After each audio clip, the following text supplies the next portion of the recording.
Good evening. I'll now call the City of Cannon Falls City Council meeting for Tuesday, February the 3rd to order. Roll call. Councilmember Duncan? Here. Gallops? Here. Holst? Here. Johnson is absent. Mattson? Here.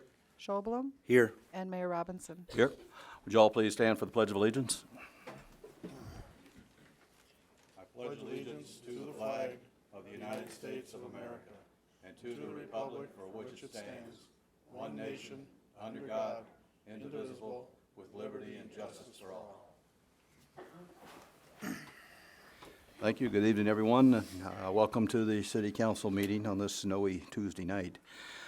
Winter's back amongst us. So at this time, the chair will take a motion to approve the agenda. I approve the agenda. I will second. Have a motion and a second. All those in favor? Aye. Opposed? Carries. Moves us on to item 5 this evening, which is public input. Citizens may speak to issues not on the agenda. Before speaking, please give your name and address for the minutes, and please limit your comments to 3 minutes. Is there anyone wishing to speak?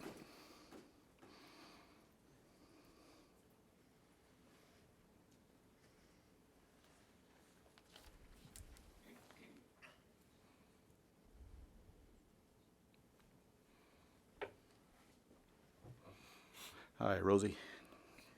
Okay.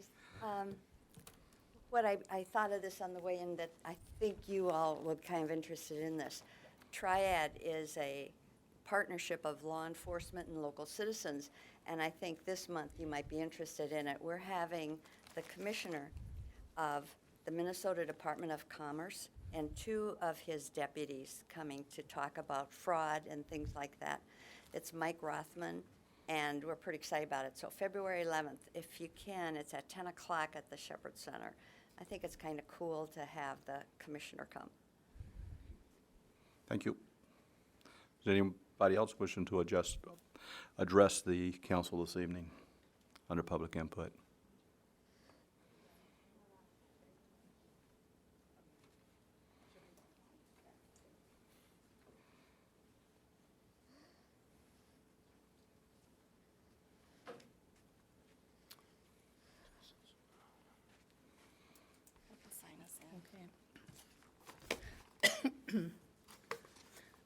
My name is Joyce Fahlink, and my residence is 31826 Oxford Mill Road and Stanton Township.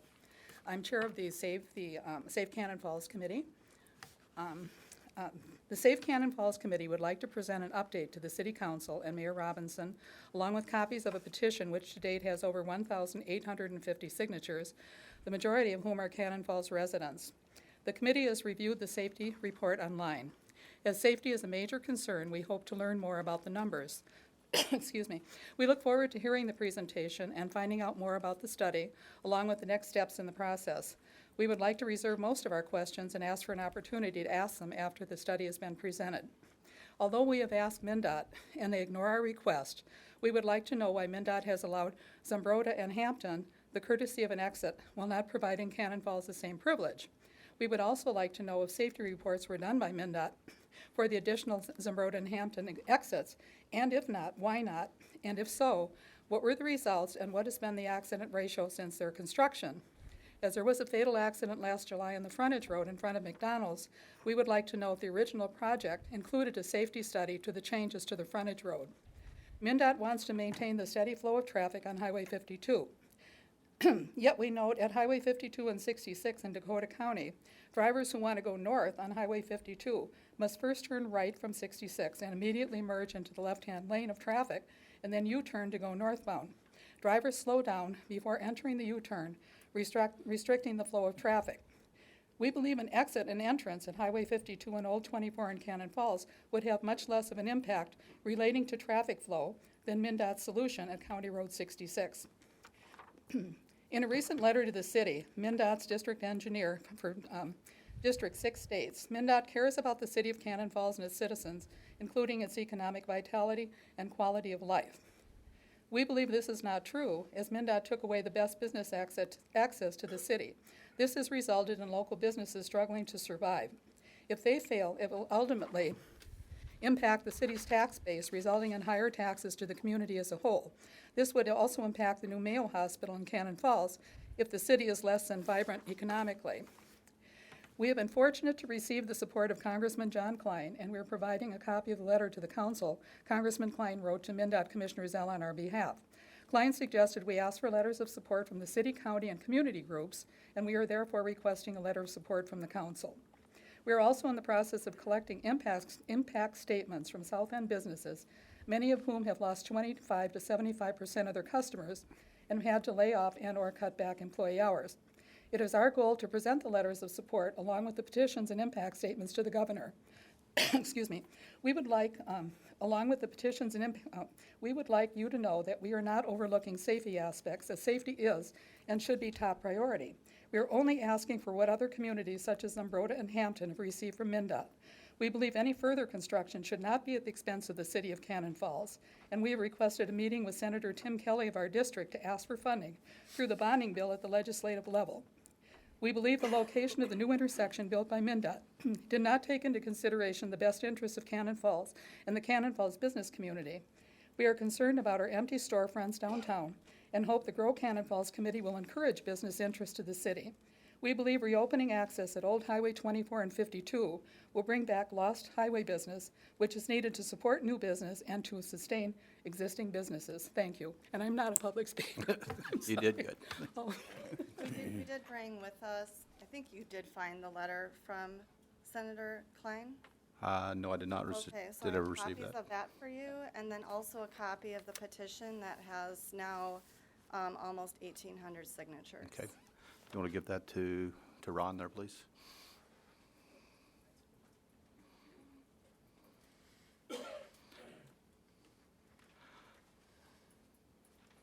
Is there anyone else that wishes to speak this evening?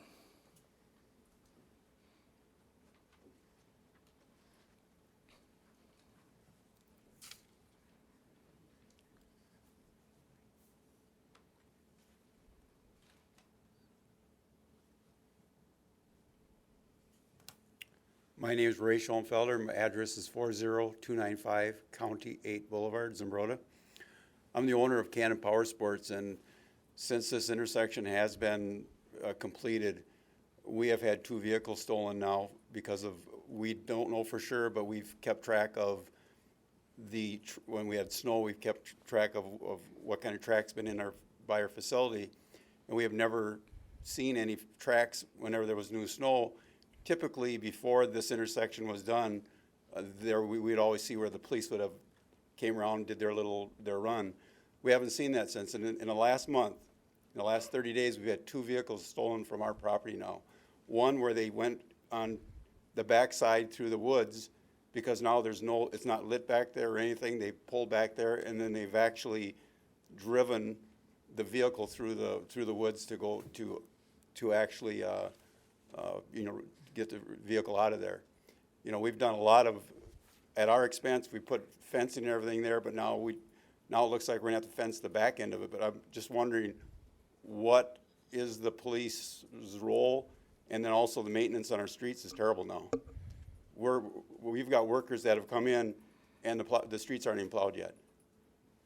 And if you ever go over there, you'll notice there's lots of people hitting the curbs there because of that. You can go there right now tonight, and you'll see that exact same thing. People that have left work, they make the corner, and the roads are so slippery that they slide into the curbs. I would like it if one of you guys could actually do that and go over there and look at that. You'll see that.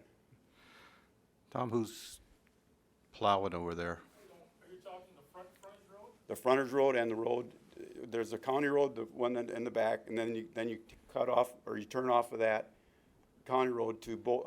I take the 318 street is which one I take, and that one there you'll see, all you gotta do is look there, you'll see where tires have actually hit the curb, because they're just sliding, because they're not plowed. They're not plowed till after, actually today they didn't get plowed till late today too, same exact thing. Yeah, PennDOT is supposed to pick up that whole backage road and those intersections on the back side of your buildings. Okay, well, apparently it's not being, properly done, I'll relay that to them because there's 3 trucks that are leaving that shop every night. right? And they assured us they would take care of that and the roundabouts in the time that the county can't be doing that. Well, it's a major concern for us, for our workers, for their safety, for one thing, but the police issue is another separate one, and if that could be looked into, I would appreciate it. Who plows the frontage road, Tom? We do the front frontage road, the original, like we've always have. But the back frontage road, let's see. How about the streets, like 318th and, is it 320th, whatever We one? do the whole thing, we end up going out to township to do it because that's where the cutoff is, but we do 318 to 320th. But Okay, well, I think it needs to be looked needs to at be because sanded it's, at the intersection you're saying where yeah, I mean, there's many times where, like I said, you can see where and I myself have slid because, and I'm going real slow, I'm going maybe 15, 20 miles an hour, and all of a sudden, it's sliding already. And I will speak with Linda tomorrow. appreciate it. Thank you. Thanks, Ray. And we'll look into the police patrols for the businesses on that side. Anybody else wishing to address the council? If not, we'll move on to item 6, which is a public hearing for Resolution 2118, certifying unpaid utility charges to be collected with taxes. Linnell?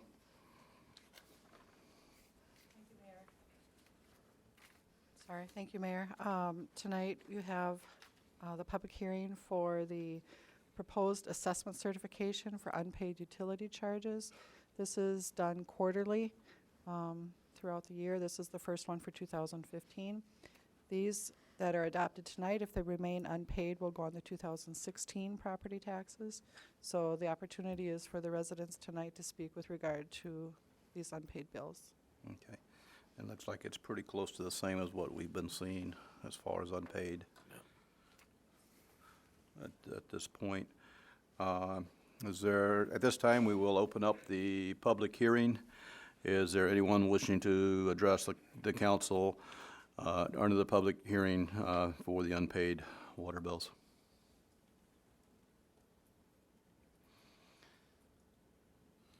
Is there anyone wishing to address the council under the public hearing for unpaid utility bills? If not, we will close the public hearing at this time, and the chair will take a motion to adopt Resolution 2118. Mayor, I just do want to point out that you have in front of you a revised list that was prepared today versus what you received in your packet. So the one that you're adopting is what you have before you tonight. Okay, thank you. Okay, at this time, the public hearing is closed, and the chair will take the motion to adopt Resolution 2118, resolution certifying unpaid utility charges to be collected with taxes. So moved. I have a motion by Bill, Second. second by Morris. Is there any discussion? Seeing as there is none, all those in favor? Aye. Opposed? Carries. That moves us on to item 7 this evening, the consent agenda. Items on this area of the agenda may be adopted, or they may be removed and placed on the business area of the agenda for discussion purposes before approving. For those at home, I'll read the consent agenda.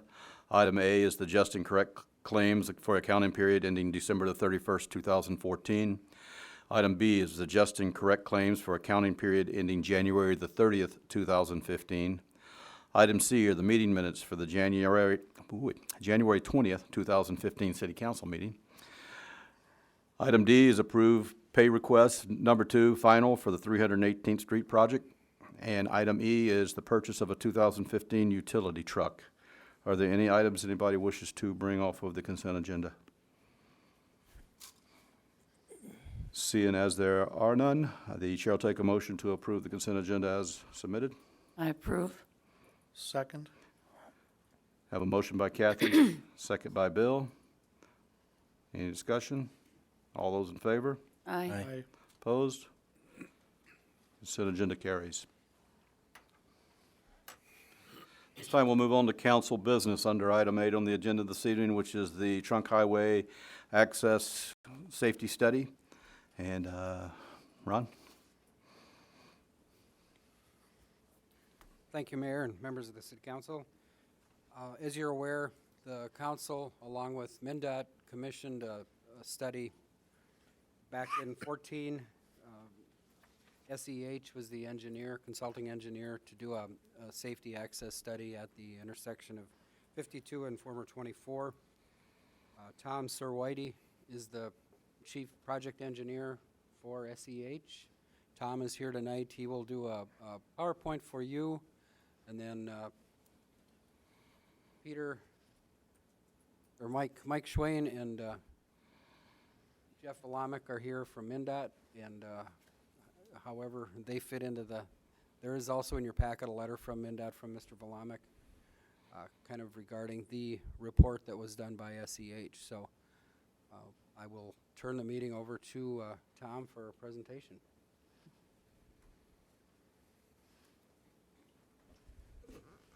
Good evening, Mayor and council members.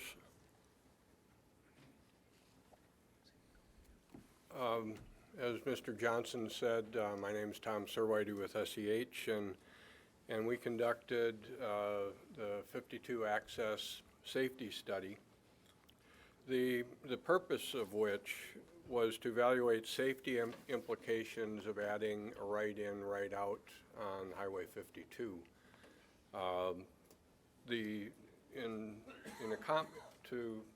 To accomplish that, it was made up of several components. We're not getting that up on the screen for some reason.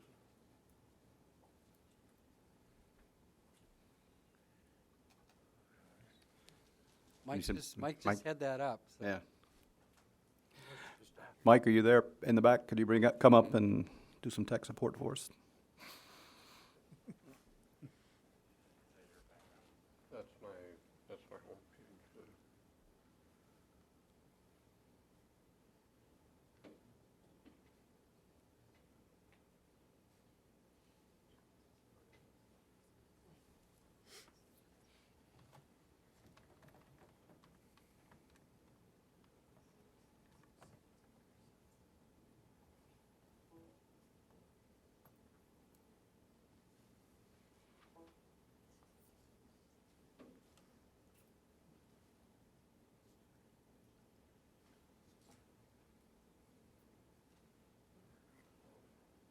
Now you've got just this, so it should just go to.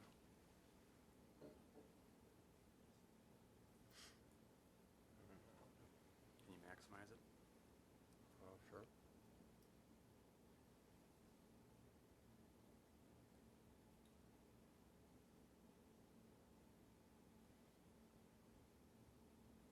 Well, we ended, started again, maybe. Try that. Yeah, go ahead.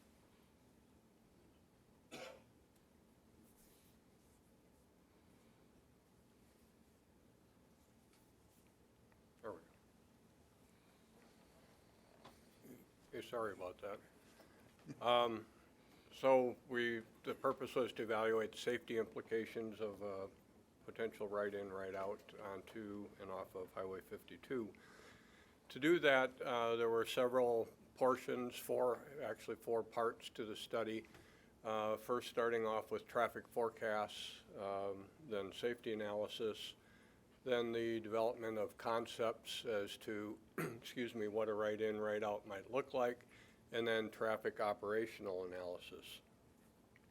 The traffic forecasts were done for years 2015, essentially sometime during this year, and a future down the road of 2030, and was done for the AM and PM peak hour traffic flows in that vicinity. It was based on the interchange study that was done as the precursor to the interchange. That study had collected data and done traffic forecasts based on land use and growth in the area. We did look in particular to assure that the hospital and its new location and the volumes that is anticipated to generate were included in the data that we were looking at and evaluating. So from that and with that as a base, we developed turning movement volumes for the peak hours. That is, at each intersection for each approach, are vehicles going straight, turning left, or turning right, which becomes a basis for traffic analysis. And we looked at the area without a right-in, right-out. That was similar and the basis for the interchange study that did not include analysis for right-in, right-out. And then we did a reassignment of volumes with a right-in, right-out on both sides of Highway 52. Once the volumes were developed, we then looked at a crash analysis for this location. The reason for having volumes done first is predictive crashes are a function of volume when we look at crash rates. A rate is the number of crashes and generally looked at in relationship to 1 million vehicles or 1 million vehicle miles. So having the traffic forecast information was key to prior to doing this. We gathered some crash data from what were as comparable of locations as we could find for a right-in, right-out. There was some additional statistical analysis that was done, that MnDOT had done to supplement the actual crash data we were looking at. And their statistical analysis and probabilities found that crashes do increase as traffic volumes increase. I guess that's generally no surprise. As I said, a crash rate is vehicles, crashes per number of vehicles. So as your volume increases, your crashes are. As crashes increase, crashes do increase as in this case, you have a main road, which is Highway 52, and a minor road, which would be the right-in, right-out. As those numbers become more unbalanced, there would be an anticipated increase in crashes. Based on the turning movement and the traffic forecasts that we developed, we looked at 3 intersections in the immediate area. Basically, we looked at the 2 ramp intersections and the intersection just immediately to get my direction straight, to the east of the proposed right-in, right-out area. And with the forecast traffic volumes, we calculated crash rates based on being roundabouts and being a 2-way stop controlled intersection. We then added the right-in, right-out to that mix and calculated crash rates for the right-in, right-out plus the same 3 intersections. There, as would be, I guess maybe it isn't quite intuitive, but with rerouting the traffic for the right-in, right-out intersections, the crashes would be expected to be lower at the other intersections because of volume going to and from the right-in, right-out intersections.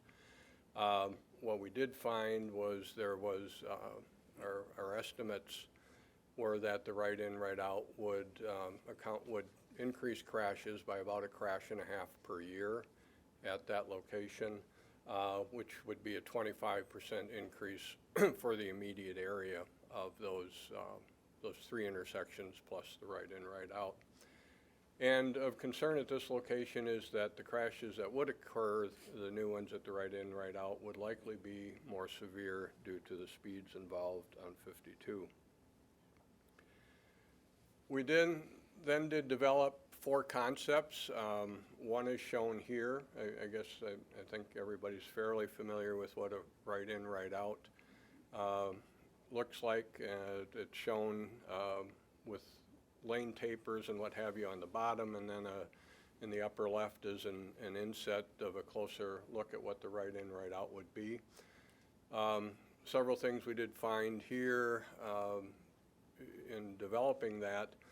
For southbound, if there were what we would call a right-out, that being from the city property or the private property onto 52 to go south, one way to do it would be to have a typical acceleration lane and then merge onto 52.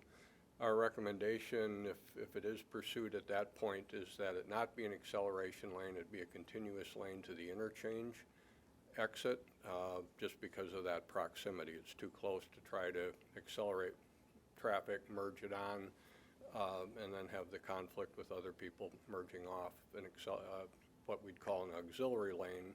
A continuous lane in that regard would be better. So that was constant in all the concepts. Northbound, there would be the possibility of having the entering traffic from the interchange just as it enters now, and then create a northbound right turn exit to this location. Or another option would be an auxiliary lane, as I just described, for the other direction. And northbound, the entrance onto 52 would need to be an acceleration lane to get traffic up to speed.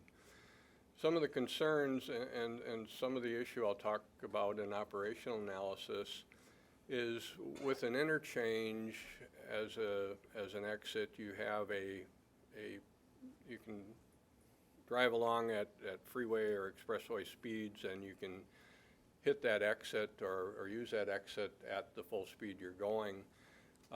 In the case of a right turn lane, there is not, you have to get into it at this point. You can get into it at varied points. And part of the concern with speed and safety is that that variability of where that driver may exit the through lane to get into the turn lane, and thereby are they going to do some decelerating in the through lane. So it's a little more uncertain with that type of situation. I don't think I said, it could also be a la carte. It wouldn't need to be a full right in, right out on both sides. It could be what I'd call a right in from 52 into the city for one direction or both directions, or right out similarly, or mix and match in any regard. The traffic operational analysis was because of the close proximity to the interchange, and that from the interchange you do have, in evaluating traffic operations, there's freeway analysis and there's intersection analysis, basically very different. And two different methods, two different means to do that. Because of the close proximity of the interchange, we had to try to combine those two different methods. It wasn't, using an auxiliary lane, it wasn't a true, for a freeway analysis with an interchange, we'd look at what we call weave and unweave, the ability of traffic entering to weave onto the main traffic flow, unweave, the ability of the main traffic flow to weave off of that onto the side road. And there's merge and diverge. Similarly, conflicts at those points. There's a different means to look at intersection analysis, which essentially the right in, right out would be, and we looked at that in a number of different ways. We looked, I think in most regards, at it rather conservatively, and essentially we found that it does seem to provide reasonable operating conditions. Nothing that threw a red flag up and said, this is absolutely not acceptable. I guess the operational issues that I just described a bit ago are things that aren't really modeled or can't be ascertained. They would need to be seen as use would occur. And that's essentially I guess, a relatively brief summary of the study. Answer any questions? Okay, you're saying now, if you were going north and you had a exit only, you took that into account.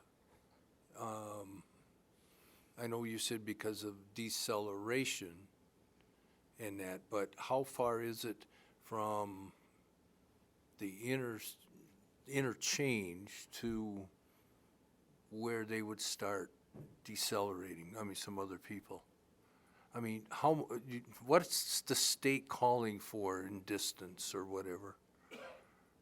Well, I guess we looked at a couple different concepts, and one would be for northbound, the traffic entering as it is now, and the development, if you used a typical right turn lane for this speed roadway, the typical design is longer than a normal turn lane. And that appeared that could fit in and work. You know, there'd obviously be room for discussion whether you'd want to go that route or have it, you know, the continuous auxiliary lane that one just flows into the other and gives people a little longer distance to, you know, get over onto 52 or off of 52. So for northbound, there does appear to be enough distance there. I don't know that number offhand, but it seems to be about in the neighborhood of 2,000 feet. I'm not sure. Because to me, the right, you know, off, it's gonna be a lot safer than trying to come back on. Because you do have the intersection where, you know, once people come off, you know, they'll spend their money and do, you know, get the services and all that. They will catch the interchange to go back on. And it seems like that was, I read the report multiple times, and it was never really mentioned, that part into it, except for your talking tonight. That the part of Just straight getting off, Only having the right off. right off. yeah, I thought I had somewhere in the report that it could be in the concept portion that they could be mixed and matched, if you will. So sorry if that didn't. No, that's if fine, but I I mean, didn't get that. Because there. I know we were talking before, or when was it, last fall? Or maybe it's a year ago, or whatever, you know, well, what if it was this? And I just thought, well, it'd probably be a little more into that, because I know the businesses would love that. I mean, at least, you know, to get the people coming off the road, which they really need. And to me, that's a solution, but maybe not. Is that comparable is that comparable in distance from our interchange to a potential write-off as it is, say, up at Hampton with 50 and you know, where you turn off by Little Oscars there? I have no idea of that. I can't answer that, no. We could find that out, but at this point, I don't know that answer. I don't think it is. You don't think it's as long in Morris, or? I don't think so. My concern is, I mean, Right, it's longer. yeah, my concern is the deceleration from freeway speed to Right. making that right off. If there's not enough room and you come hot into that turnoff, is that a problem? Especially, say like days like today when, you know, roads aren't in great condition. So that would be a concern, that there's not enough space to safely decelerate. And I'm gonna have some more questions later on for the MnDOT folks, but. I guess somewhat in response to that is, you know, the concept I showed is just that, a concept. If we took it further to design, there are MnDOT design people. I mean, they've had a look at it, and I think for the level it's at, there's some comfort there. I don't want to speak for anybody. But as it would proceed further to design, that would be looked at, the distances, and that would be looked at very closely as to which would be the appropriate thing to do.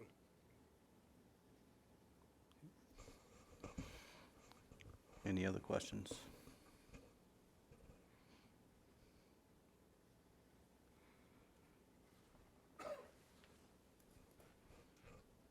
Anybody else got any questions for Dom on this on this topic? I would appreciate all the work that you put into the study. I mean, I know that there's gonna be people out here that have questions on that. I mean, it's, at this time, I will probably need to get MnDOT's input and have them talk to us about, you know, how they feel based on the study, I mean, based off the letter there. If they wanna speak to us now, and then we can go from there. Thanks. Thank you.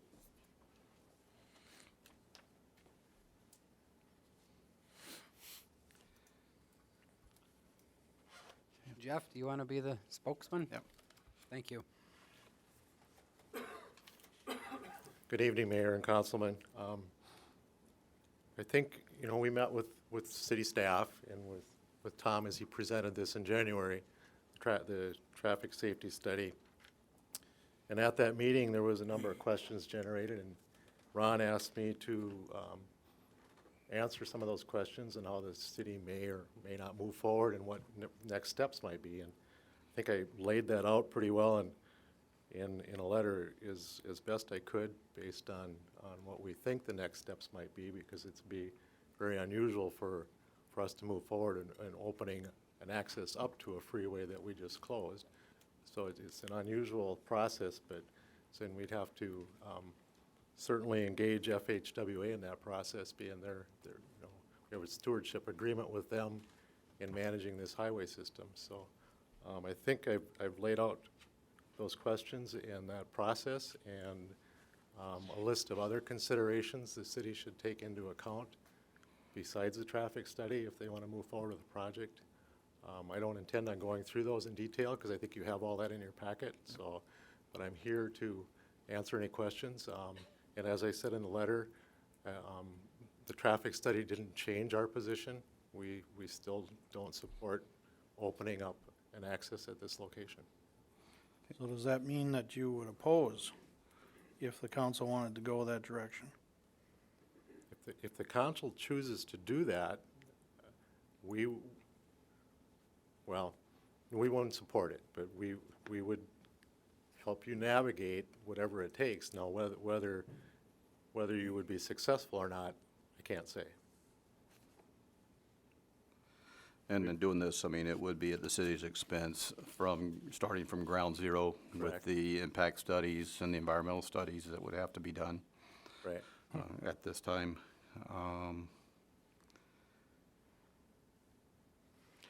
Now, would an environmental, the environmental assessment, you talk, or in the letter it talks about the EA would have to be amended if we moved forward. That does not mean an entirely new environmental impact statement would have to be done? Or just a FONSI update? Well, we went through a process, an environmental assessment that took several years to occur, and over 30 meetings with citizens and the public, and to develop the project that as it was built. And that as a result of that environmental assessment, the federal government did issue a finding of no significant impact. And based on what's built today, to change that, I'm not exactly sure what they would require in terms of how much more we would have to do to as an EA. But there was a significant level of work put into that EA, as you know. Well, yeah, I sat many years on that committee. You know, going forward, you know, with the original design, the bridge across there was part of the original design that would connect both sides. And based off of what 52 is going to become, I mean, in the future, I mean, as here in the next, 5 to 10 years, I mean, the plan is to make Highway 52 a full interstate controlled access. I mean, that's been the plan for a lot of years. And what would it take for us to get the part of the project that was not done at this time, that was originally designed, which is sitting on the shelf, ready to go with a few minor tweaks, other than money. Right. I mean, what else would it take for us to try to get that moving forward to go with that part of the project that would need to be done, man? Because going the other way, you know, if we had to go back and start from scratch, I mean, we'd be looking at the environmental study, all the proposals. We're looking 3 or 4 years before anything could even get approved. Yes, and we'd have to engage, like I said, one of the points I made in my letter is that if the city wanted to move forward with this, I think we'd have to engage many of our partners in the Highway 52 Freeway Partnership that see the goal of 52 as a freeway, and that is the vision for Highway 52 in the future. And as you know, we've been working the corridor for many years and made a lot of good advancements along the corridor. As far as how we engage FHWA, I don't know. I think that we would want to sit down, the city and MnDOT together with FHWA and engage them in that conversation to revisit the EA. But on the other side, as you suggested, the overpass is included in the EA and is part of that FONSI of the finding of no significant impact. So as far as the environmental documentation, it is complete. The design isn't complete. The detailed design needs to be done. There needs to be right-of-way purchases completed along that. And as you know, the highway or the project got funded based on a funding application, second round, because it was initial round that the city applied for, and then the second round MnDOT applied for with city's concurrence to build what we had today. But the total funding package for that scenario wasn't large enough to cover the whole package. And there was also the piece that currently the overpass doesn't serve a trunk highway purpose, and the overpass really serves more of an economic basis today. Long range in the future, as the interchanges reach capacity, it does serve as a reliever. But in the current situation where transportation funding is today, there is no funding package available for us to apply to. There's no funding available. I have heard there's going to be another round of TED, and Dave and I have talked about, is this a candidate for a TED project? So I don't know, or is it some other funding scenario that may play? As you know, the governor has made his proposal for a very large transportation bill, and it's a hot topic at the legislature right now. So. You know, I mean, but, you know, in the long run, I mean, when we start looking at the bridge and getting that portion of it done, I mean, we're looking socially, I mean, basically what we've done is we've cut off a whole section of the city pretty much to an extent. I mean, socially connecting the west side to the east side of the city, again, on the southwest side of the city. I mean, they're an island out there right now, basically. You've got one way to get on, one way to get off. Economically, you know, by that being there, you have another access point, making it for people to be able to get back and forth to both sides. You know, if they're coming into town, instead of having to go up by the interchange, come all the way back around and come into town, they come over the bridge, they go into town and do what they've got to do. I mean, we basically we've cut everybody off. And the other part of it, you know, is the safety part. I mean, if there is an accident on the interchange that blocks that interchange, right now I can't get a ladder truck over to Banks Outdoors or any place like that to put a fire out if there's a fire over there. I mean, I have no way to do it. I mean, if to try to take it on a snowy day like today, to go way back on the country roads to get there, if they get there safely, the place will be burnt down. I mean, and so those are some of the things that we need to look at and think about as we try to move this bridge portion of it forward if we decide to go that route. I mean, because the plan's there. I mean, we had money set aside for that at the one point for the bridge when we first started this project, because that's what it was originally agreed to. Our bridge will go somewhere. It won't be a bridge to nowhere, and we all know that was a political thing. That wasn't your guys' fault. But, I mean, in the same token, you know, we need to look at a solution that is more of a near term than a long term at this point. And I think that we need to keep working together to try to come up with that solution, to try to get the rest of this project so that we can move forward.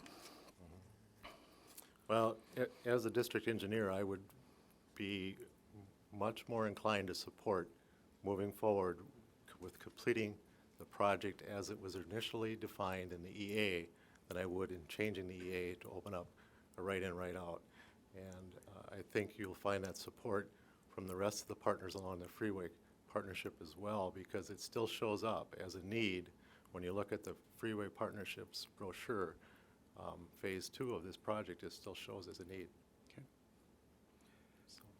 In this letter, it says, if a right-in, right-out is allowed and constructed, this would eliminate or substantially affect the potential for a future overpass. Are you saying that if the council decided to go forward with right-ons, right-offs, that comes off the table and will never be built? I don't know, because I think that's part of that process of defining what the project is and really revisiting the EA and saying, is this still on the table? And if it is still on the table, then how do we do anything that changes? Because if a right-in, right-out goes in, there no doubt may be development that occurs around that. And how do you deal with that when it's time to put the bridge in, if you decide that that's still part of it? So there's a lot of project development that needs to occur and a lot of undefined questions that need to be answered as part of that project development process if a right-in, right-out is something that's going to be pursued. Now, you mentioned before that the purchasing of land and that. Now, the state purchased land for the 24 in one area. Correct. We purchased one parcel that's under that. There's more to be acquired. And that, the state has a process by which a person who's can demonstrate a financial hardship, we can purchase that property on that basis, but we can't actually enter an eminent domain process or anything like that or move forward. We can't go out and purchase the right-of-way without having a project, but we can enter into those and address hardship concerns. If a construction of right-in, right-out was done, would MnDOT at any time have the right to close it? I think I've laid out in the letter that we would have the obligation to do that if it became a dangerous situation, yes. Right, I'm just asking for Yep. a simple yes or no. Yes, Okay, so at any time you could close that, yes. for any reason? Well, we wouldn't do it for any reason. It would be if it became a safety problem. So if you're, I know the gentleman talked about, an extra 1.4 crashes per year. So if all of a sudden we have 2 crashes there, you can go, oh, God, you guys exceeded the limit, we're cutting you off. You know what? I don't know if I could define what a limit is today because I'm opposed to the 1.4 to begin with. So I don't think that we've developed that criteria. And that's what we talked about here in the letter as well, is that criteria may have to be developed and defined.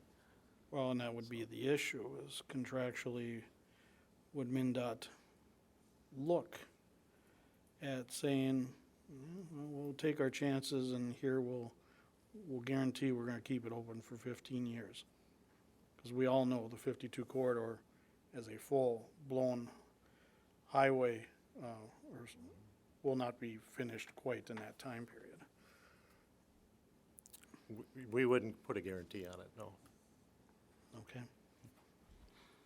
And just on the Hampton thing up there, I mean, I know they've got the right out, but that project is going to be, I mean, that's going to be shut down here as soon as they build the rest of that frontage road, am I not correct? That right out, right in, right out, that They're just a right out. exit Yeah. there is being permitted there as an interim measure until that frontage road gets connected, yes. Okay, that's what I thought. So you talked about if, you know, as the original plan called for the overpass at the, what used to be the northern stoplight there. You know, it was kind of yanked out at the last second because allegedly of funding, lack of funding. But then you guys put certain criteria in that, well, we'll only build it, we think around 2019, but it'll depend on traffic volumes, is what we were told. So is there any way that if the city decided to go that route, that that can be speeded up if we get, say, some legislative help in the funding area? Yeah, you know, if a funding package comes, I don't know when that money would be available, but we wouldn't stand in the way of building that if a funding package were approved for that. But to address your point about it being yanked out at the last minute, it was never included in the package that was submitted for the funding to begin with. I know it wasn't, but having been at all those meetings, It was part of the EA. I it was know, but submitted as a in my funding opinion, it package was without yanked it, out, and that, you know, but that's neither here nor there, I guess. We're not gonna get a contest over that tonight. No. But the big thing is, you know, okay, so we've got some, any more questions from MnDOT on this, on which way? I mean, it'll be something that the city is gonna have to look at, and we're gonna have to look at it hard, and I mean, I know fiscally, trying to be fiscally responsible, there's no way that we can, you know, start from scratch and do it by ourselves. I mean, not without trying to raise a lot of money to do it. And I mean, and a project like that's gonna come in at a couple million easily, I mean, not counting the studies. And then we start looking at the, you know, with the other one, I mean, it was about 4 to 5 million, I think, for the overpass, I think is about where that was. And so, you know, something that we'd have to look at. I know, I mean, we had 400,000 or so that we had put in, you know, had set aside for the overpass that we pulled back at, you know, since it wasn't going in at that time. But we'll have to address that at that time, and we'll have to look at everything from there. So we appreciate the response, and we hope to keep working with you guys on this. I know that, you know, your district's sick. We've got District 1, you know, on the other side of us, I think it is, and, you know, from the Dakota County side, you know, we're kind of in the middle, in between the two places in the cities that get everything, and Rochester that gets everything else, pretty much. I mean, because if this was, you know, Minneapolis, St. Paul, or this was Rochester, it would probably get done a little bit faster than out here in Cannon Falls. But we'll keep working together. We'll keep going from there, and hopefully we can come up with a solution that's going to be good for everybody, and go from there. Yes, absolutely. We will keep working together. Thank you. Thank you. I do want to mention that regardless of what, and tonight we're not making a decision either way on anything, but as we move forward, whichever way we go, it's going to take a few years.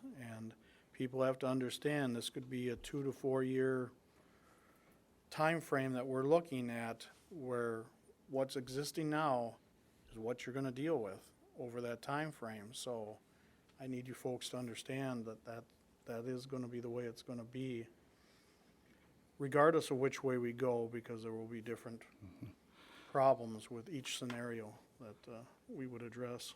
And regardless of whether the bridge goes in or whether it stays like it is for a while, or whether, you know, we go with right in, right outs, the city's not sitting still in trying to not to let businesses die, because we can't afford that either. I mean, we're looking at doing what we can to promote Cannon Falls, to find ways to enhance businesses to come in here, to do things on the south side, because, you know, every business, every citizen is an important part of this community, and we need to grow. I mean, and so we've got to work together, promote the city, and I mean, if you're outside of Cannon Falls and you talk to somebody, you know, get them here, promote the city as much as possible, because we will work with them to do what we can to help, because we want to do what we can to make Cannon Falls thrive into the future. Any other questions, concerns, comments?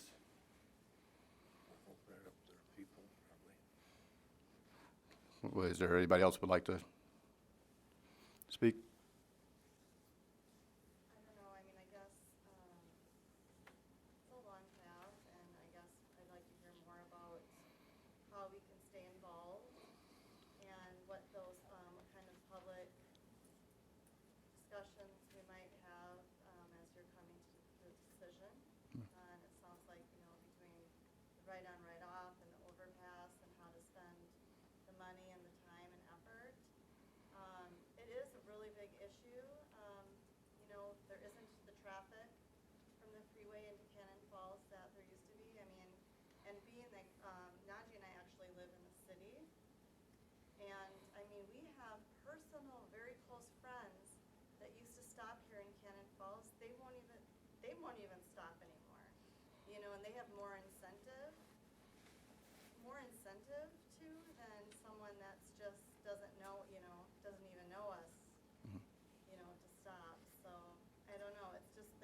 there's just nothing, so, you know, I don't know. I guess we're interested in anything that might bring business and people, you know, stopping again from the. So, I mean, and we'll keep the, you know, we'll keep the citizens, you know, as we keep going. I mean, as we sit down and decide it, we'll have some meetings over it. And, you know, when we do, any meeting like that has to be publicized, and you're welcome to attend and a lot of times, I mean, before we go further on those things, I mean, we have to have public hearings and have to have people come in and talk. So, I mean, that's what we've got to do. But, I mean, we want to keep everybody informed, and we want to move forward. And we'll have to come up with a decision here in the future on it. It might also be a very good idea if the city of Cannon Falls was there for Mayo. Maybe we need to enlist the folks at Mayo to be there for us from a safety standpoint. I live on the west side, I'm scared to death that I'm gonna need. I was curtly told by somebody in the PD that not to worry, that they could maneuver across the ditches. Well, there's fences there now. And I'm not real happy about the response I got before this all happened. And I'd like to see a fire truck jump those fences. So I think Mayo has a lot of clout, and if they could get behind us on the safety issue, I think they owe it to us to help us. And we'll bring all the players to the table.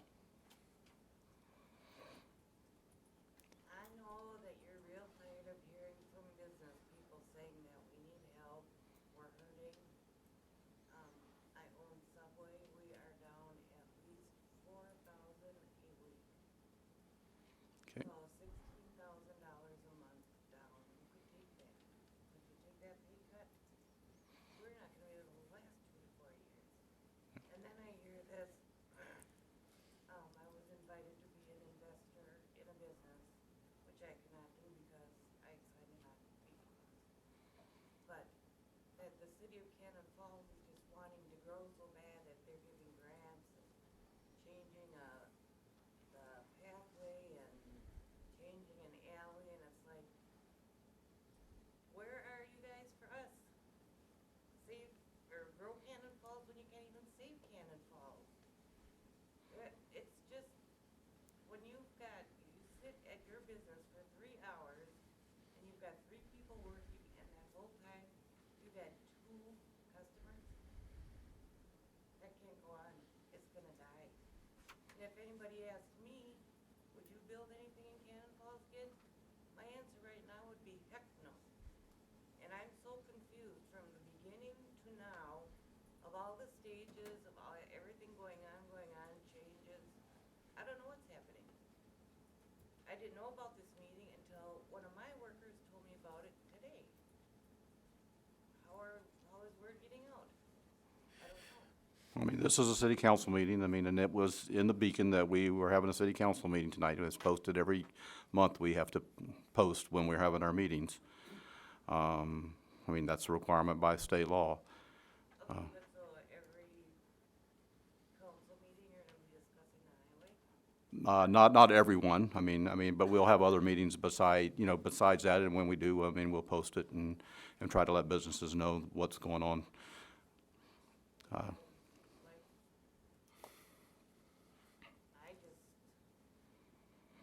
just need help. I know you do, but the problem is, right now, I mean, we just can't jump into something. I mean, just like this survey, how long did the survey take? Over a year? Or how long was it? The safety study? Yeah, Yeah, it took about 8, 9 months. yeah, at least, and that. So, I mean, it's things like this that our hands were tied to, so we could get an answer, or things like that. What can we do? I mean, our hands are tied too. Well, I'm looking at the agenda and it's saying, of the purchase of a utility truck. When all the businesses close, where are all the tax money gonna come from for that kind of stuff? Okay, that truck too, I think was due, Tom, 5 years ago. 5 years? That was due to be replaced 5 years ago, so we've stretched that into a 15-year replacement. I can't, as a good steward to your money, I know, but I can't put $1,000 or $1,500 at a pop in a truck that's not worth it. I wouldn't do it with my vehicle.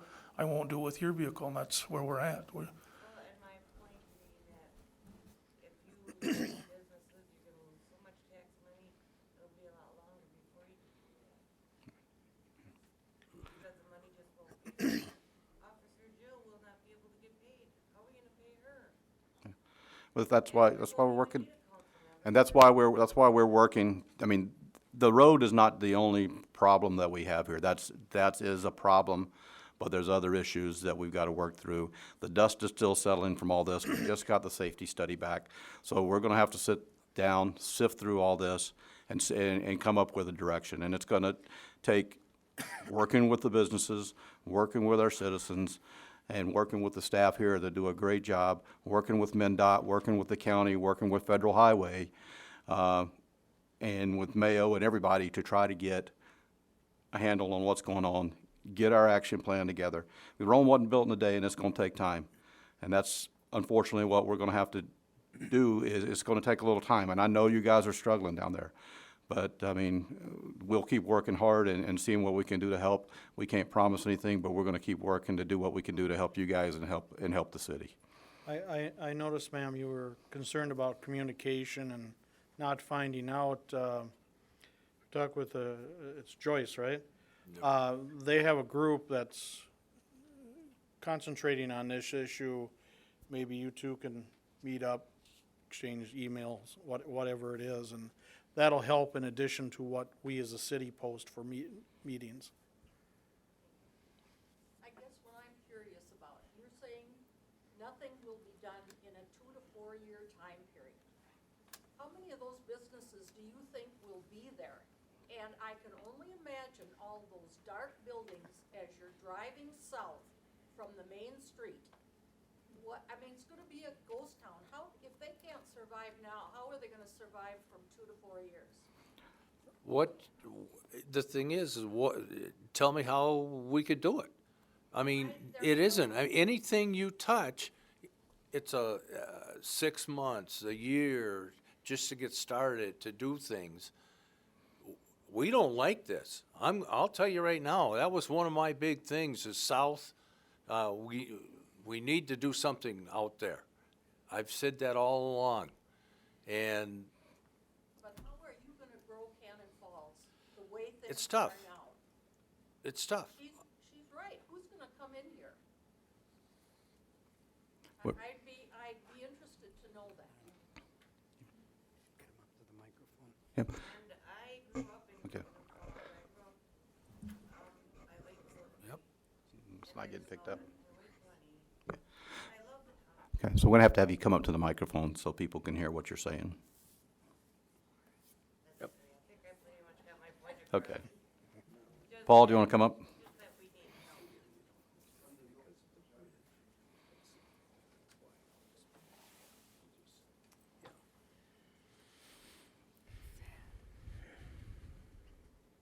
Paul Schluter from Stanton Township.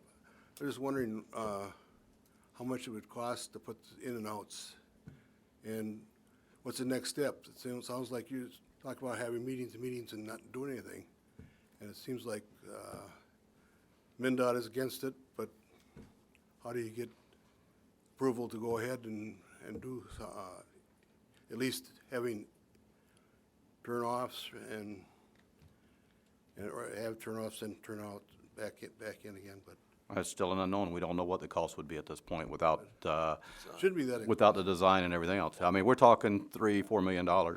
just for the in-outs? Yep. Yes. Why?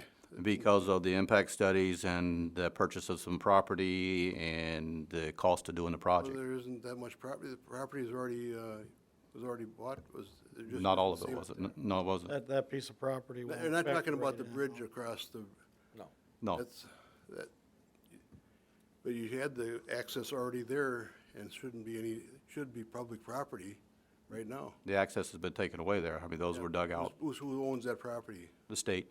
So there's no buying any property, it's all there already, so it shouldn't be any much expense, I wouldn't think. Well, they wanted that not acceleration, but the other lane, that too. That's I right mean, along- you're yeah. talking good-sized money, Yep. and the city can't afford it. I can't see that, but. At this point, without going to the study, we don't know how much it would cost us at this point. And it'd have to be, the project would have to be done, and we'd have to go from there.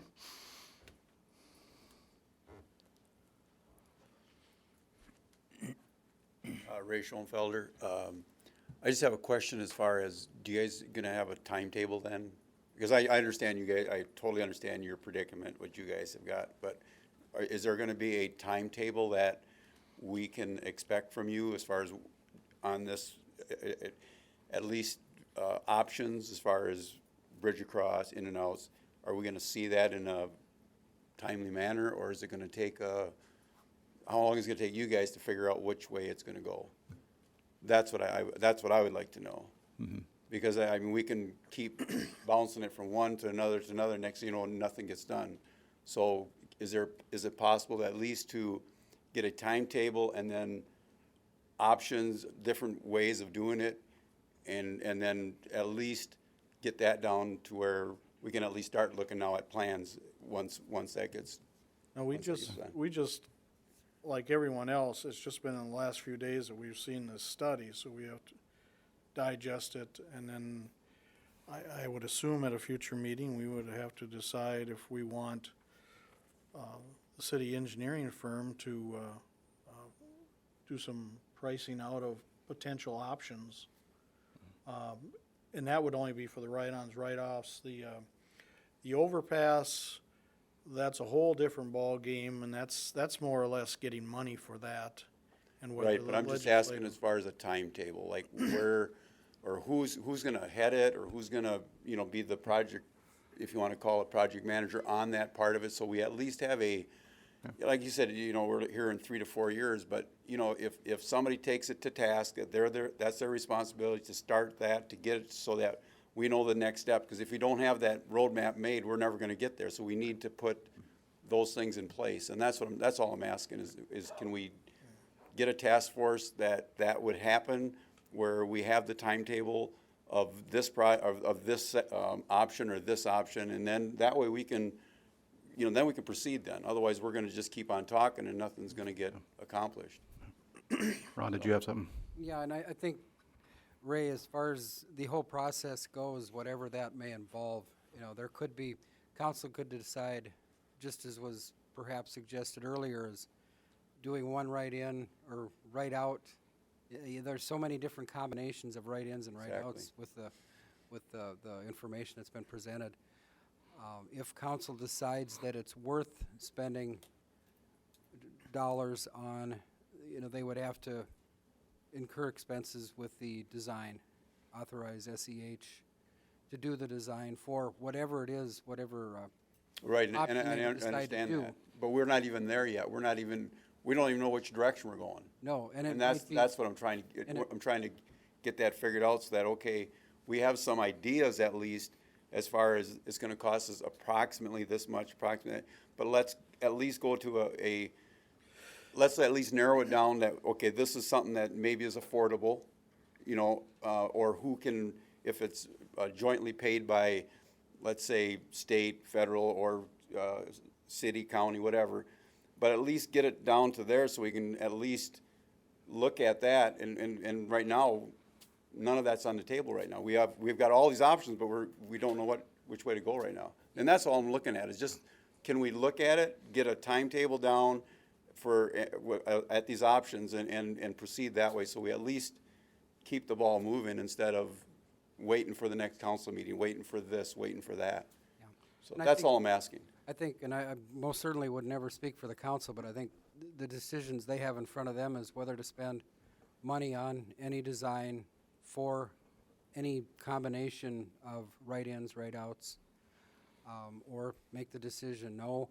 The stipulation in the letter with the potential statutory obligation of MnDOT to shut that down too is gonna weigh into their decision, I'm sure.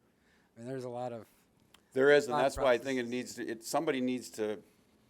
somebody at the council needs to head up so that we have this timetable in place so that we can get to that And it point. may be just a simple no, and I shouldn't say simple because it's not simple, but it may be a no, and when it comes to that point, if it comes to that point, you know, the public obviously needs to know and would probably want to know sooner than later, and you're right, I think Right. that's kind of where you're going with that. And as Councilmember Duncan said, you know, council had seen this report on Friday, just like the rest of you, with MnDOT's letter in response to that also Friday. So, yeah, there's a lot to digest in that information, not only the report itself, but the letter from MnDOT with, you know, there's a lot of information in that letter.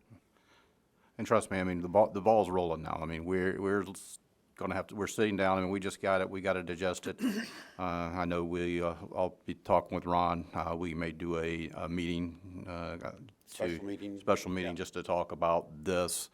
I mean, there's a different options for us to be able to do, so we've gotta sit down and figure out which way we're gonna go with that. But we do have to get the ball rolling, I mean, and go from there to see which way we're gonna go. And I think as businesses, that's what we want to see it, that, okay, we got this meeting planned for this, you know, that's all we're looking for. We're looking for that we can look at and say, oh yeah, you guys are working on it, so we don't have to take our time to start getting after you guys or whoever. And that's all we're asking, just to, you know, have some type of a timetable that we can look at and say, okay, now we're at this point, just like we had the timetable on that safety study, same thing, and we had to wait for that, and they kept delaying that. So I know what you're talking about. It's gonna take some time, but if we don't put it in place, we're never gonna get there. And this isn't a dead issue. I mean, the cart and the horse are meeting up at this point, and so we gotta get it moving. And it'll be continued to be discussed every month and going forward until we come up with a solution, and hopefully sooner than later. I got one question though. I mean, where you are, your business, like, you know, we talked, it's bad. Yeah, our But- floor traffic is down about 25%. Yeah. Yeah. But if the businesses that are here tonight, if it was just a write-in, would that be acceptable? Well, it's better than nothing. And that's why I think we really need to look at all the options, and the safety study, I apologize for not knowing or remembering your name, but, you know, he had said there's all kinds of options. Right. So that's why, I mean, there's so many options. It's gonna take it's gonna take time for whoever it is, and I don't know who it is, if it's you guys or who it is, but to really look at it and say, okay, here's an option, this is what it's gonna take, here's another option, this is what it's gonna take, but we need timetables to be able to find that out. And so you're right, anything is gonna be better than what it is. That we can get traffic off or get traffic on and off, or cross one of the way, you know, one of the way or another. So that's what, I mean, we have a big task, I see that. There's so many options, and we have a lot of agencies that are involved in it. So somebody's got to somebody has to head it. I mean, they've got to head it. So otherwise, we're not going to get there. Yep. That's all I had to say. Thanks, Ray. guys. Thanks, Ray. Come on up. I need you to come up to the table, please. I'm just speaking as a commuter, so. No, just, your input's good.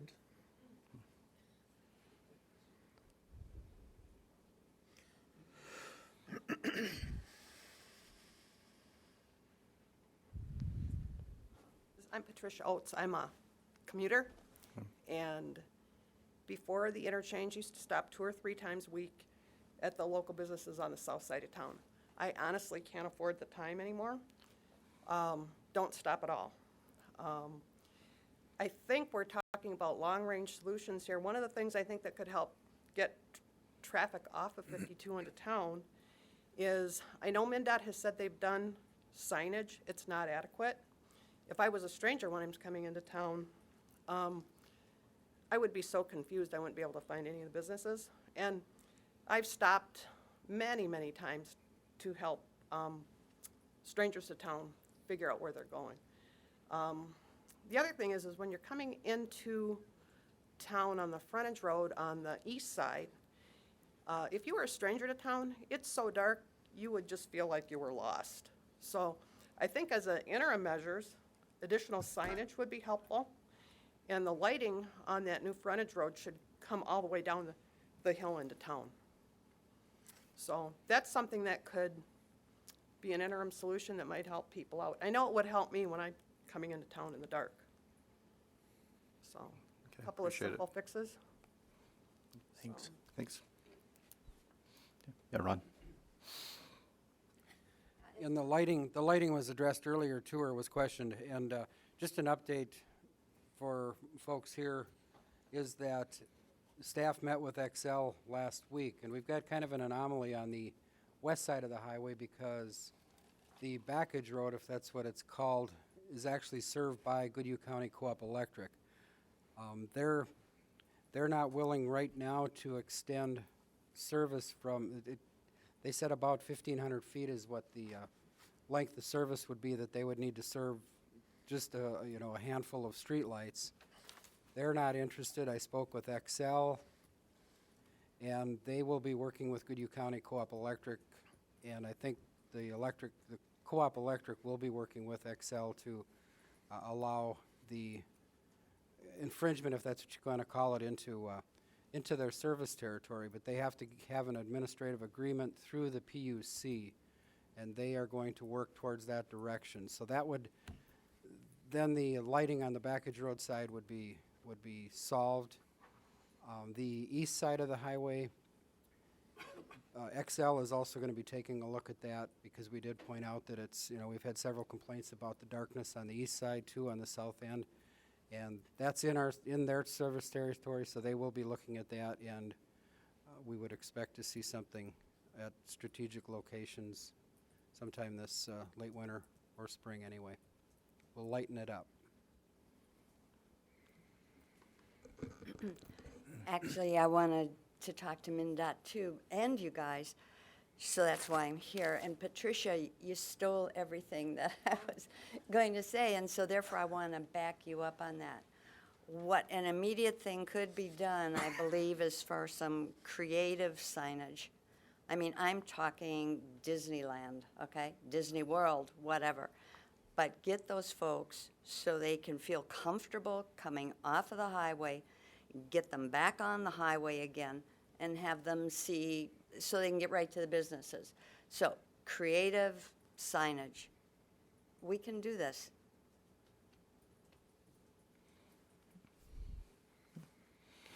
Anyone else? Please come up.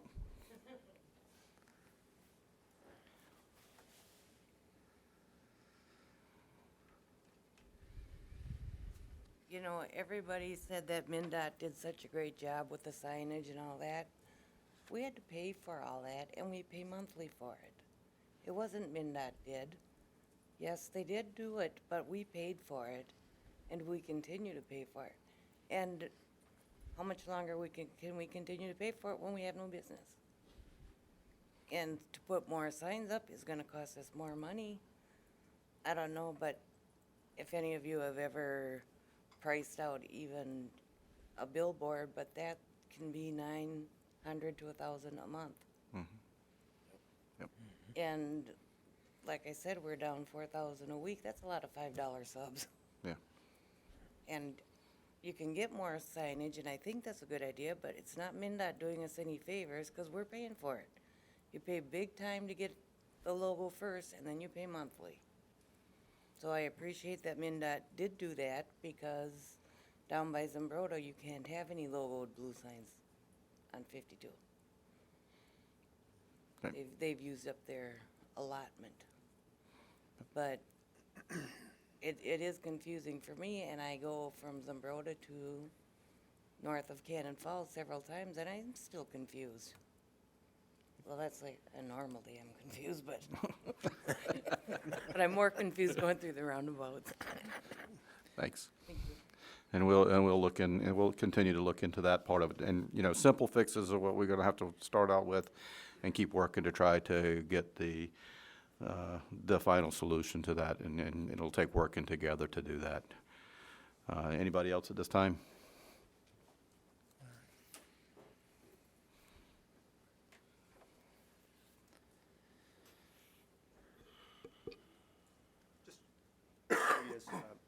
I'm Larry Dammer. I've got a business on the west side of town. I've written a letter just kind of summarizing the whole situation here. Is this a time to talk about this a little bit, or is this something I should just pass along to you? I mean, might as well talk about it while we're here. I mean, since that way we've got it out in the open and we can go from there. I've written a letter, and I've talked to a number of my clients and just tried to field their opinions as to what their thoughts would be on this subject here. So I wrote their letter. It might be easier for me to just read it if I can read it as quick as I can here. For an introduction, I'm a CPA and I operate an accounting office with my wife and other staff near the intersection of Highway 52 and 19. We have occupied our office at this site for 30 years, and I practiced in Cannon for 40 years. The purpose of this writing is to give my opinion of the current Highway 52 interchange dilemma now confronting Cannon Falls, and particularly the Cannon Falls businesses on the south side of town. We all know that the interchange has been removed at the interchange of Highway 52 and County Road 24 near the former Cannonball truck stop location. The interchange has been moved south 1.5 mile or so, and the new roads have been built with 4 connecting roundabouts. The service roads near the intersection, which would service the businesses surrounding the former intersection, has been built away from the new interchange to the east and to the west. Cars traveling on Highway 52 have no clear visibility of how to get to the business near the former intersection. This all just states the obvious. What's also obvious is that the new location, the type of construction, the use of very narrow roundabouts, etc., is a mistake, in my opinion. It's a mistake for the following reasons. As already stated, there's no clear visibility from Highway 52 as to how to connect to any service roads. For the average Highway 52 driver traveling 65 to 75 miles an hour, it's not obvious. They will not stop. The complete closing of the intersection near the former Cannonball truck stop has been a disaster for the businesses near that location. Sales and activity has drastically dropped off. While local customers are trying to patronize these businesses, it's not enough to ensure their survival. The quick access off Highway 52 is a big deal. Don't shrug it off.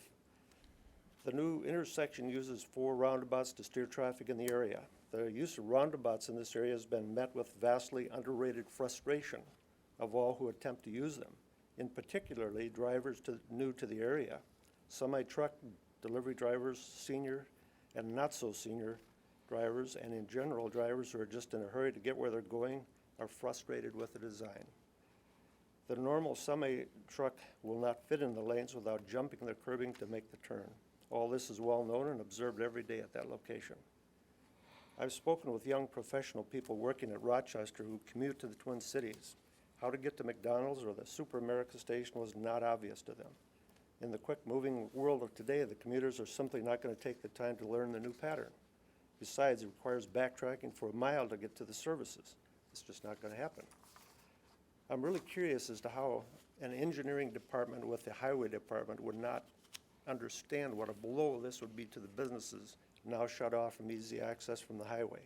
It's not my intent to be critical of the engineers at MnDOT. I believe that given the go-ahead and the money, they would resolve the problem. For example, the intersection at highways 35 and 14 south of Owatonna is an engineering masterpiece, in my opinion. But traffic control engineers at MnDOT need to be given more control of the construction with the goal of making sure that the businesses survive. We all know, or have at least been told, that a bridge across Highway 52 and 24 has already been designed as the project was analyzed. The drawings are still present at City Hall. We were also told that the bridge to nowhere near Pine Island on Highway 52 is the reason Cannon Falls would not be getting the money for the bridge across Highway 52 and 24. Talk about another mistake. The engineers at MnDOT disclosed to everyone that the bridge near Pine Island was not a good idea. We all laughed about it at a recent Cannon Falls Chamber meeting, including the representatives attending the meeting from MnDOT. But the residents and businesses in Cannon Falls don't think it's very funny. Rather, it's a tragedy for the town at this point. Much has been said about the money directed to Rochester so that it could become a medical destination. Much traffic occurs between Rochester and the Twin Cities and Highway 52, and it's increasing daily. However, the design and construction work on the interchanges on Highway 52 have been poor in the opinion of many. We believe the dollars or lack thereof has caused the interchanges not to be built properly. I would cite as examples the interchanges at Empire, Hampton, and Cannon Falls, and County Road 9. The bridges are fine, but the ramps and accesses are terrible. I don't understand why these poor designs would be used on a highway that is a major corridor between Rochester and the Twin Cities. A little bit left here, yeah. Much work is being done by the Cannon Falls businesses to establish on and off and on accesses at the site of the former Cannonball truck stop. While it would help without a doubt, it does not solve the whole problem. In my opinion, a full interchange needs to be constructed at this site, complete with conventional entrance and exit ramps allowing for normal acceleration and deceleration. It is the best, if not the only construction that makes any sense. The bridge drawings at the city already have the project on its way. Money is going to be the first word out of MnDOT's mouth. We understand that. We in greater Minnesota know very well how difficult it is to be allocated a small sum from the vast millions and billions that are spent in the metro area. But we need to be allocated more to correct the issues I've discussed. In my opinion, the logic and reality is sound. The money and the politics will be the challenge. Somebody needs to step forward to correct the situation. Even Mayo Clinic, with a new facility in the form of a new hospital at Cannon Falls, should have a financial stake in this project. To gaze out the reception area into a desolate anti-business landscape is not what they should desire. Locating and building the interchange at the original site, as suggested, would open up all of the land below Mayo for business development. There most likely would be restaurants, convenience stores, gas stations, would locate at the area together with other businesses. Lastly, much conversation has taken place about a zip rail from the Twin Cities to Rochester. I would submit that if the state improves Highway 52 corridor in a manner that it should be done, including construction of full interchanges at all the locations listed above, starting with Cannon Falls, the zip rail could be delayed. A safe, fast Highway 52 with correct interchanges would make commuting much easier for those who use it. MnDOT has made a point of stating that the entrance and exit ramps cannot be too close together in interchanges. I would submit that the rule must not apply to Rochester, where the highway rebuild there is at least 3 interchanges in close proximity, including those being 5214, 52 Second Avenue, and 5214 East. The Cannon Falls issue could be resolved by simply removing the 52 southbound exit ramp at the new interchange. The 52 southbound entrance ramp is well south of the new interchange. The 52 northbound entrance ramp at the new interchange is not a problem since it is well back and east of 52. These decisions should be made as soon as possible. CapEx 2020 is attempting to use land near the Highway 52 and 24 intersection, which should be used for the correct interchange construction. Above all, Cannon Falls should be given a chance to survive and maybe even thrive. That's really all I have to say. Thanks. Larry. Thanks, Larry. Larry, can I get a copy of that letter? Larry? Larry? Can I get a copy of that letter, please? Okay, thanks. Anyone else? This time, we will go ahead and go to staff reports. I appreciate it. Just before we do that, I'd just like to say I'd appreciate all the businesses that came in here.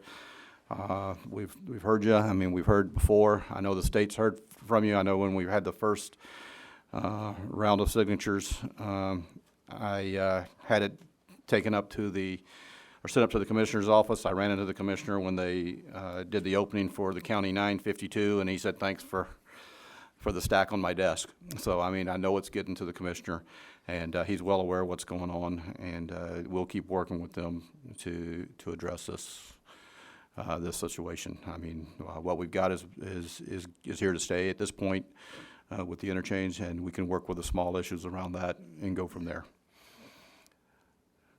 And we'll go on to reports. Mr. Maroney? Nothing for me, thank you. Tom? I have a couple items. One, we talked about Public Works is a pool.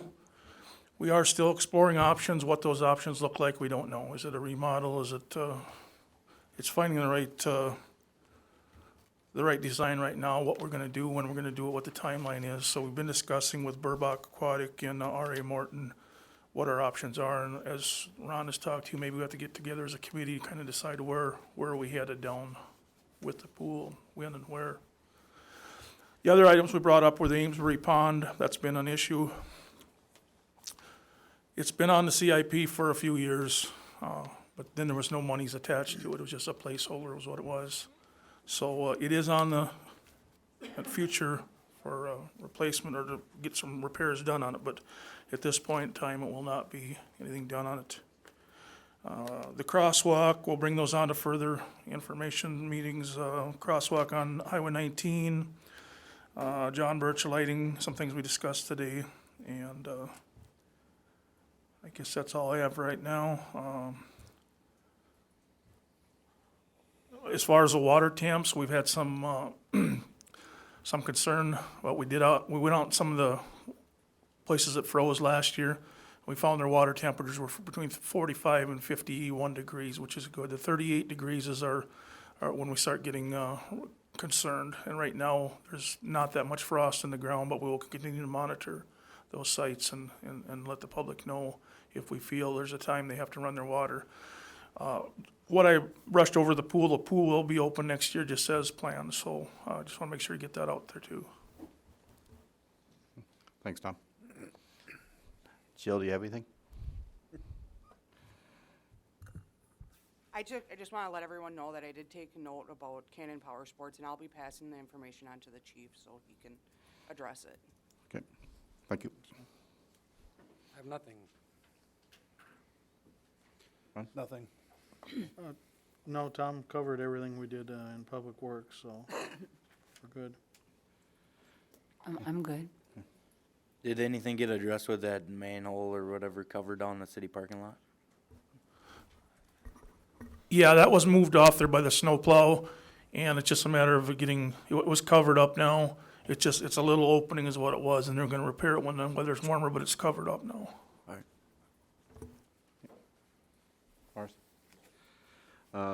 Only thing I've got is I'd like to pass on condolences to the family of Gary Sheets, who was a longtime employee of the city. Gary passed away last week, so our condolences to Gary's family in his passing. And with that, the chair will take a motion to adjourn. So moved. I'll second.